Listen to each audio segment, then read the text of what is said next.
I mentioned several times on this platform how important it is to have integrity, and I think that we can take situations that other people go through, and if you're wise, you'll take those situations and use them as teaching moments and learning experiences. That way you yourself may not have to go through them, or you can be prepared for them when you yourself have to encounter them.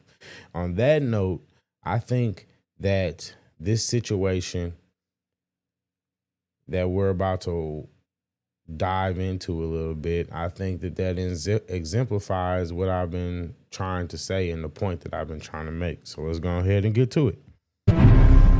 We have breaking news in former President Donald Trump's election interference case in Georgia. Fulton County DA Fani Willis has just filed a response to those accusations that she and her lead special prosecutor have been engaged in an improper relationship and mishandled public money.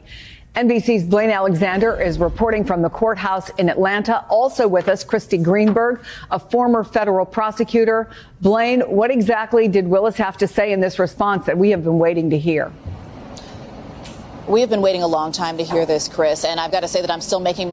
So basically, to catch you up, if you're not familiar with this story at all, basically, for the Fulton County district attorney, you know, the lady that's in charge of the Young Thug trial, not in charge, but, you know, the one that's prosecuting Young Thug, the one that's handling Donald Trump's Georgia election fraud trial, all those situations. And this woman has been accused of literally having too much fun on the job. And I know that that's a really simple way to say it, but that's essentially what it is. She was hooking up with somebody that she hired, a special prosecutor that she hired to handle the Trump case or to go after Trump. He was misusing the funds. Allegedly, they were misusing the funds. And so here we are now. She's been subpoenaed in order to respond, and here we are. My way through this. We're talking about 176 pages. That's how long the response is. That includes a number of exhibits. I just got it just a few minutes ago. But we do know that just as I'm kind of thumbing through here, I'm looking at some of the exhibits, and they include things that kind of point to the accolades of Nathan Wade, for instance, some of his credentials. We also see a couple of receipts in here. I also see what appears to be some of the notes that we know that she's received, some of the hate mail, some of the threatening words with racist language in it. All of that is attached as exhibits. And so all of this really kind of points to the fact, though, that Fani Willis is mounting what we expect it to be, and what we now see is a very strong pushback and a very vigorous defense of these allegations against her. Remember, they've been hanging out there for 3 weeks now, saying that she financially benefited from hiring Nathan Wade as her lead special prosecutor, that the two are having a romantic relationship. And so what has been filed today, and remember, this is the deadline. I'm pretty sure a lot of you might be wondering what's so bad about her hooking up with somebody that she hired. Well, besides the fact that you never really supposed to crap where you you're never supposed to crap where you eat, but allegedly the guy was married. Or apparently, not allegedly, but apparently the guy was married. And yeah, if you don't understand the conflict of interest or the problems with financially benefiting from somebody that you directly hired and then getting into a romantic relationship with that person, just saying. The court ordered a final day for her to respond. It seems that she really put a lot of effort into pushing back against these claims. We do know, again, that she spoke out about this indirectly during a Martin Luther King Day ceremony, defending Nathan Wade, and it appears that she is continuing to do some of that here. I'm looking through, I'm seeing screenshots of Facebook posts, but certainly a strong defense as we may kind of make our way through this filing, Chris. All right, Christy, I just want to also point out that it's really interesting how a lot of this stuff came to light.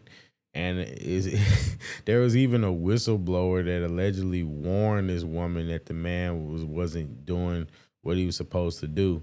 And, you know, you would think that let her know that the block was hot, but apparently not. But this woman is actually on recording basically talking about how this man wasn't qualified, and she's acknowledging the concerns of this woman. So I can't say you didn't know, you weren't warned. From, fortunately, some people who have not had to go on the air immediately, some summaries of things that they've looked through. Let me give you a little bit of a sense of some of the things that Fani Willis said. She said there's no financial conflict of interest. And to set this up for folks, part of the accusation against her was that she hired someone with whom she was having a romantic relationship, that he received hundreds of thousands of dollars. He was paid to be the special prosecutor in this case, and that they took vacations together. They stayed in hotels potentially together, that they both received some financial benefit from this.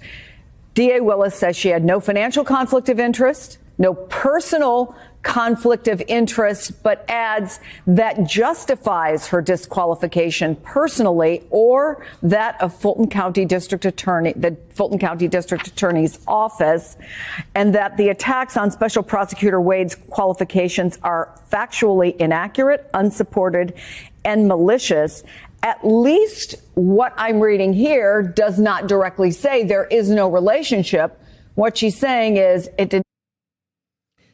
I think it is crazy, you know, but I'll give it to her. She could throw him under the bus if she really wanted to, but, you know, she at least she's a cooperative homewrecker. Not create a personal conflict of interest, nor does it speak to the fact that she believes that he is qualified to hold this position. Is that what you hear from what I'm reading? So I have not had the opportunity to look at this filing yet, but what I will be looking for, look, I'm not surprised that she would make the argument that she should not be disqualified, even if there were a personal relationship. It's not clear that would merit her disqualification, so I'm not surprised she's taking that position, nor would it at all mean the dismissal of the indictment.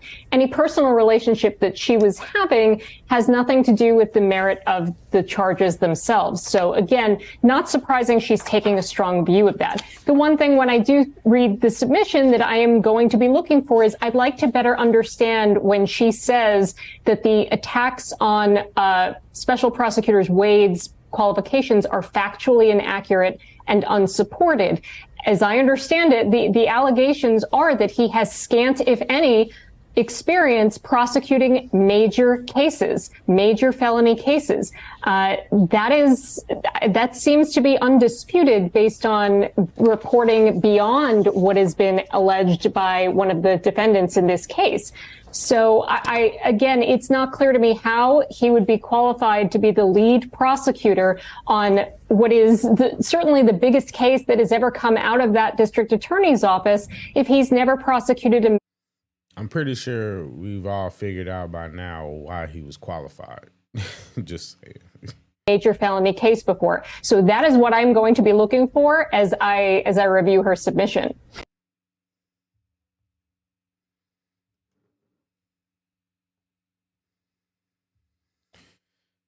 So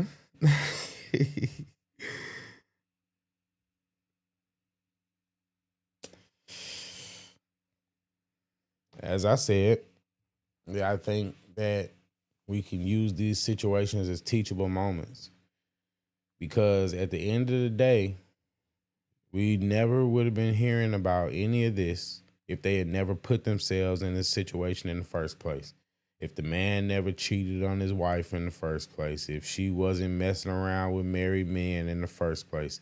I don't know if she's married or not. I'm not looking into her personal life or anything like this. I'm probably going to look way more into this story, though, because this is just blowing me. That is like you would do something like this at the top of your career, your career-defining moment right now. This Young Thug trial and a case against the former president of the United States. And you could potentially lose it all because you couldn't control your urges. And that's why I said, that's why they tell you don't crap right where you eat, because at the end of the day, when it's good, it can go good. I'm pretty sure when he got that $600,000, everything was going good.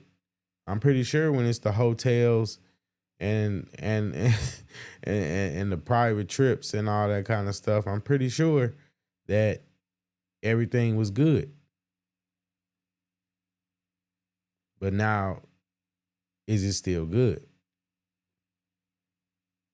I think